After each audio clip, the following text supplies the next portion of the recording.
En France, les prix évidemment à la pompe continuent de flamber. Est-ce que vous pensez, Dominique Schelcher, que les prix pourront un jour revenir à ceux qu'ils étaient avant cette guerre? La clé de la réponse à cette question, c'est la fin du conflit.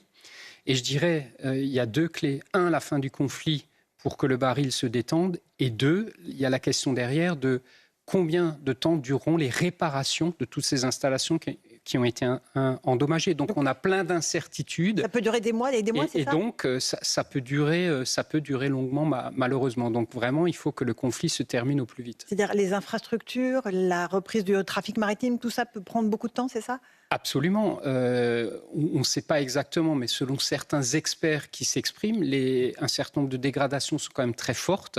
Donc, il y aura du temps de reconstruction. Ça veut dire que les chaînes d'approvisionnement sont durablement perturbées. Et donc, tant qu'on n'aura pas de la visibilité là-dessus, on ne peut pas se prononcer sur le retour à un prix bas du carburant. Hier, vous étiez avec vos concurrents distributeurs reçus à Bercy par le ministre de l'économie et la porte-parole du gouvernement pour un contrôle de vos marges. Qu'est-ce qu'on vous a demandé? On vous a demandé de faire des efforts sur les prix et vos marges? Le gouvernement veut s'assurer qu'il n'y a pas de profiteurs pendant cette crise. Et donc nous, ça fait maintenant plusieurs fois qu'on va à ces réunions à travers nos représentants, je n'étais pas personnellement, on explique que dans la grande distribution en tout cas, et chez Coopérative Vie en particulier, on gagne 1, 2, 3 centimes au litre sur le carburant et que notre marge de manœuvre est extrêmement faible. Le gouvernement n'a pas de marge de manœuvre budgétaire, nous n'avons pas dans notre entreprise de marge de manœuvre sur ce produit non plus. C'est un produit d'appel. Actuellement, on fait tout pour qu'il soit au plus bas et pour continuer à attirer nos clients. Donc, on ne gagne rien sur le carburant. Donc, il y a toujours cette menace d'un décret pour encadrer les marges des distributeurs. Il brandit toujours ça, le gouvernement? Le gouvernement en parle, il en parle dans cette réunion. Je pense que le gouvernement sait que ça n'est pas la solution et que fondamentalement, ça ne changera pas grand-chose. Et donc là-dessus, il ne faut pas laisser penser aux Français qu'un tel décret changerait fondamentalement les prix du carburant. Le vrai sujet, je vais vous dire, et je pense que tout le monde l'a compris, on a mis du temps, on a fait beaucoup de pédagogie, moi et mes confrères, ces derniers temps.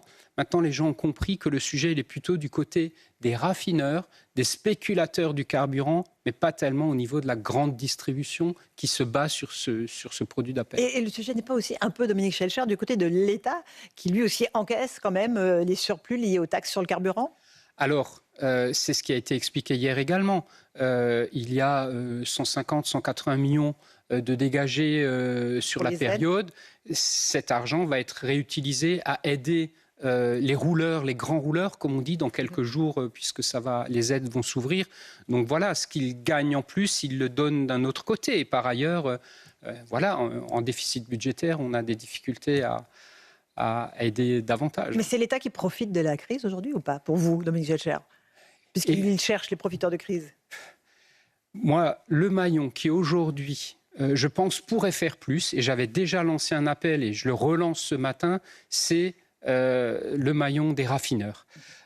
Total Energy, moi j'ai un immense respect pour Total Energy, cette belle réussite, la formidable réussite de Patrick Pouyanné à la tête de cette entreprise, mais il a une immense responsabilité. Alors il retourne une partie de ses bénéfices avec les actions qu'il fait dans ses stations. Plafonnement des prix, etc. Mais il pourrait faire un effort supplémentaire en vendant moins cher à l'ensemble des distributeurs pour que tous les Français en profitent. Les stations Total Energy ne touchent pas tous les Français. Donc s'il nous vendait son carburant un peu moins cher, on pourrait nous aussi le vendre moins cher. Donc nouvel appel ce matin à votre micro. Sébastien Lecornu lui dit aussi la même chose. Il faut vendre cette essence moins chère. C'est la seule solution aujourd'hui. C'est la seule solution aujourd'hui.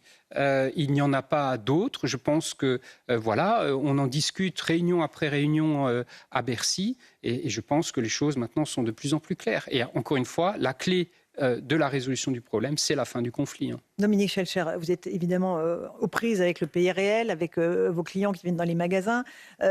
Concernant les aides accordées par le gouvernement, est-ce qu'elles sont suffisantes? On vient de le dire, elles seront prolongées au mois de mai, reconduites au mois de mai pour les gros rouleurs, mais ça ne concerne pas 95% des Français aujourd'hui qui ont besoin, en province notamment, de leur voiture. C'est un besoin vital, ils ne peuvent pas faire autrement. Je pense que le principe est bon d'aider ceux qui en ont le plus besoin. Il faudra continuer à surveiller ça, mais vous savez, les Français sont extrêmement résilients.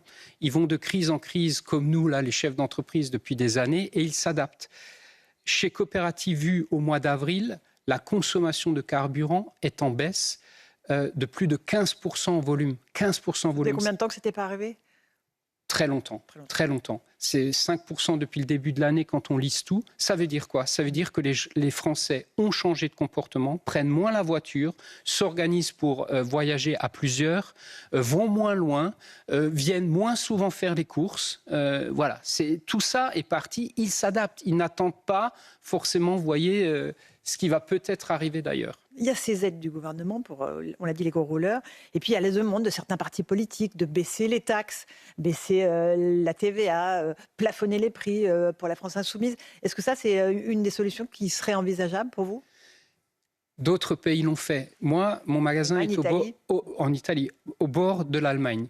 Actuellement, le gasoil en Allemagne est à 1,90 €. D'ailleurs, tous les Alsaciens franchissent la frontière et vont l'acheter en Allemagne.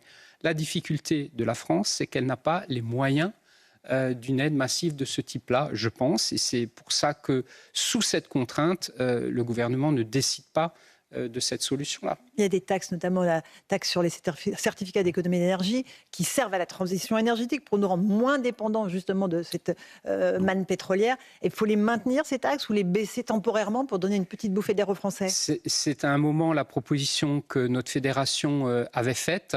Maintenant, moi, je trouve délicat, en fait, de faire une baisse pour tout le monde, parce qu'en même temps, tous les Français n'ont pas besoin de cette aide. Disons-le, la France, aujourd'hui, est très polarisée.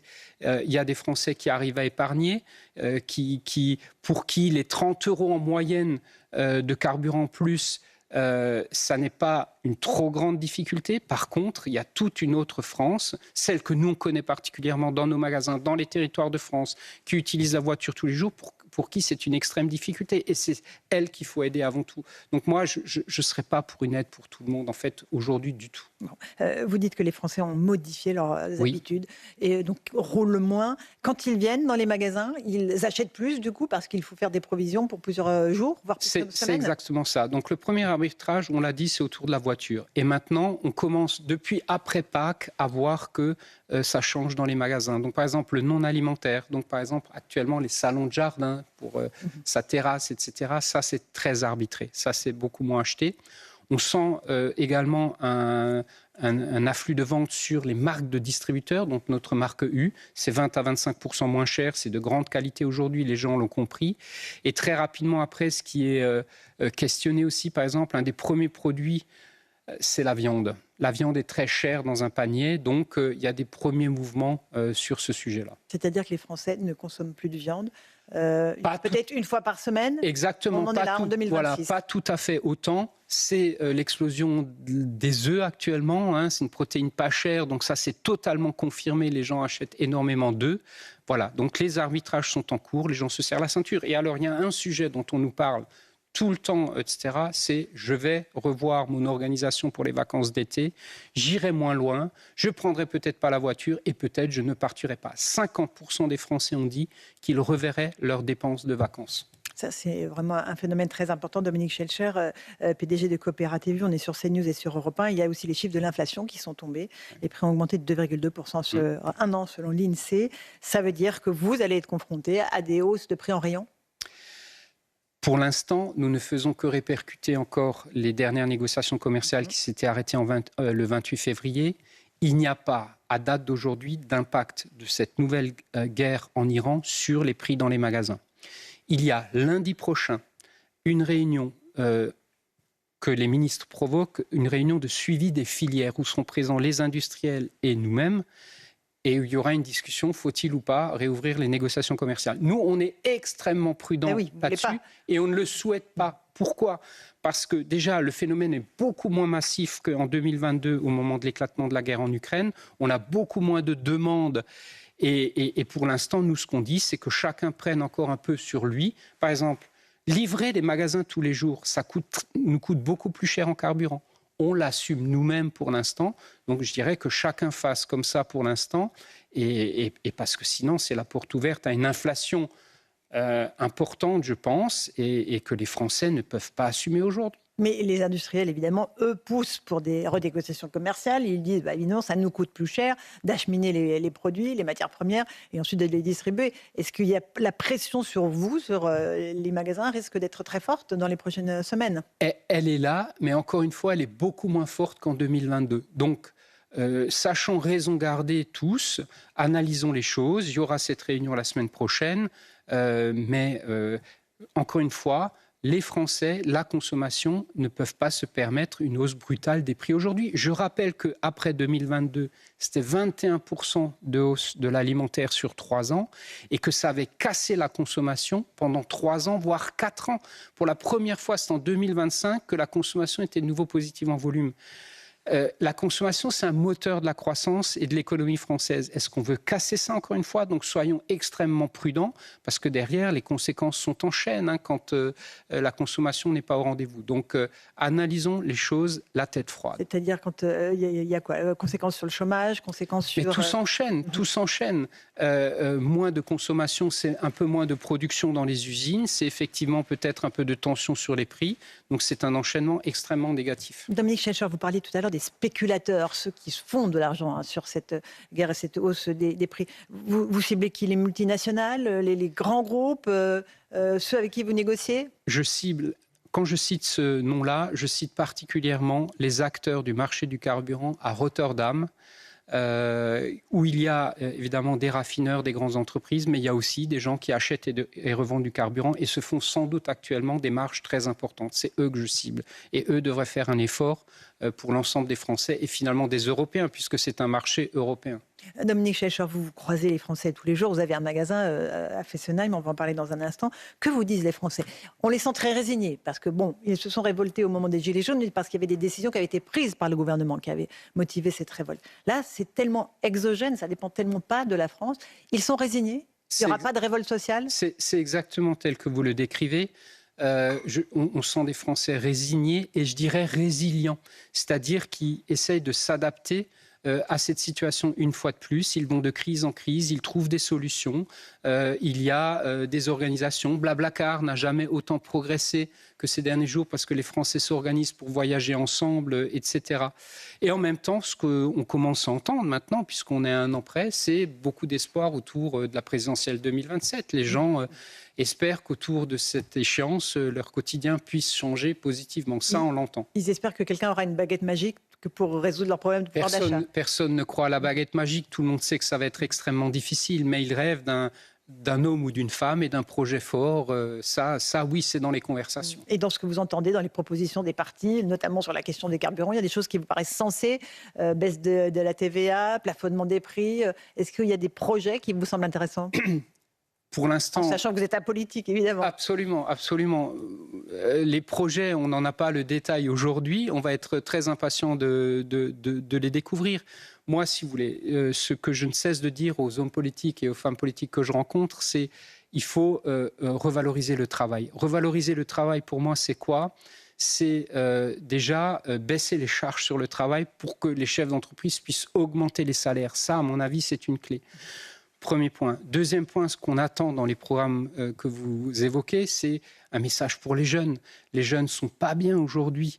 Le taux de chômage des jeunes diplômés est en train d'augmenter. Saviez-vous qu'il y avait 5 millions de jeunes Français, jeunes adultes, qui sont à la maison chez leurs parents parce qu'ils n'arrivent pas à se loger, parce que le logement est trop cher? Trouver une solution sur le logement en 2027 pour les jeunes, pour qu'ils accèdent à se loger, va être fondamental. La formation va être importante au moment où l'intelligence artificielle arrive à vitesse grand V. Voilà, parmi les grands sujets qui nous préoccupent, où on attend des réponses, évidemment, et des programmes forts l'année prochaine. Dominique Schelcher, il y a eu toute une polémique autour du 1er mai, l'ouverture des boulangeries, des fleuristes.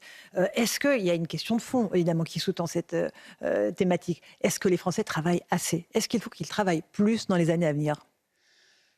les analystes économiques le disent, le sujet n'est pas que chacun doit travailler plus, le sujet c'est le volume global de travail en France. On est décalé par rapport aux autres pays européens. Donc ça c'est un sujet, ça veut dire que les jeunes devraient accéder un peu plus tôt au travail et parfois que les plus anciens devraient travailler un peu plus longtemps.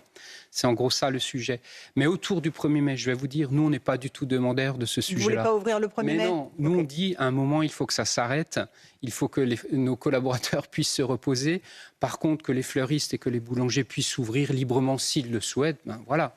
Mais nous, on n'est pas du tout demandeurs sur ce point. Mais travailler plus longtemps aussi pour que notre modèle social soit pérenne. Je pense aussi au système des retraites. Il faudra travailler plus dans les années à venir, même si l'intelligence artificielle va balayer un certain nombre de métiers. Ben, c'est toute la question de fond que devront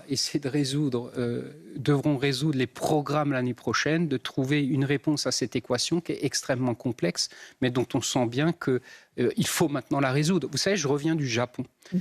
Le Japon qui est complètement en avance sur le vieillissement de la population, des gens qui vivent beaucoup seuls, une tension extrême dans le monde du travail. Là-bas, on ne parle plus de j'ai combien de collaborateurs dans mon entreprise, mais j'ai combien de personnes par heure qui pourront tenir mon magasin. On en est là. On en est là. Ils n'ont plus que 20% de salariés, 80% de gens qui viennent travailler 2-3 heures dans une semaine dans un magasin pour le tenir. Il faut aller voir à l'étranger. J'invite nos hommes et nos femmes politiques à circuler, à aller voir ce qui se passe ailleurs. En Chine aussi. Comment d'autres pays ont résolu ce type de situation pour s'en inspirer et apporter les bonnes solutions aux Français. Et pour rapprocher le brut du net, comme vous le disiez, vous faites cette comparaison, il y a 50 ans, un salarié touchait 70% de son salaire, aujourd'hui il touche à peine 50%. 52% exactement, d'après une dernière étude qui vient de sortir. Ça n'est plus possible. On fait trop porter au travail le coût de notre protection sociale. Et ça, il faut le revoir, il faut trouver des équilibres différents. Et nous, on s'engage, chefs d'entreprise, en tout cas de notre côté, si les charges baissent, on augmentera les salaires. Et ça, c'est revaloriser le travail, c'est redonner de l'espoir à un certain nombre de personnes, et particulièrement aux jeunes. Une dernière question, Dominique Schelcher. Je disais que votre magasin est à Fessenheim. Le décret a été publié dimanche, qui autorise le démantèlement de l'ancienne centrale nucléaire. Je sais que c'est quelque chose qui vous tient à cœur, que c'est un véritable gâchis au plan local. On avait promis beaucoup de nouveaux emplois. Il y en a eu à ce jour toujours zéro. Aucun. OK. Aucun. Donc ça veut dire que là, on démantèle ce qui était une des plus grandes centrales françaises ? Qui était la plus ancienne, qui était, contrairement à toutes les caricatures, et ça, c'est terrible d'avoir entendu ça, elle était particulièrement à jour, des centaines de millions d'euros avaient été investis. Elle aurait pu tenir 20 ans de plus. D'ailleurs, le premier réacteur venait de recevoir l'autorisation de l'autorité de sûreté nucléaire pour une prolongation de 20 ans. Le deuxième l'aurait eu aussi. Et après, on a dit non, mais de toute façon, elle était vieille, etc. Donc, c'est un gâchis. Et surtout, c'est un mensonge d'État, ce que vous nous dites. C'est un gâchis. Et surtout, ce qui est gênant, c'est que la promesse qui avait été donnée au départ, je ferme, mais je vais créer autant d'emplois qu'en seront détruits, n'est pas tenue. Il y a 2 projets encore qui tiennent. Certains élus se battent aujourd'hui pour les faire aboutir, mais au mieux, on aura peut-être 300, 350 emplois par rapport aux 2000 qui étaient là sur le site avant. Donc, quelque part, oui, c'est un gâchis et c'est une immense tristesse pour cette population et pour cet équipement industriel qui était le plus beau de l'Alsace. Et quand vous voyez que désormais, on a fait volte-face sur la question du nucléaire, on va construire de nouveaux réacteurs, vous dites, quel gâchis encore une fois ? C'est d'autant plus déceptif. Bon, en tout cas, merci beaucoup Dominique Schelcher d'être venu ce matin sur CNews et sur Europe 1 pour évoquer ce pouvoir d'achat des Français qui nous préoccupe tant. Bonne journée à vous.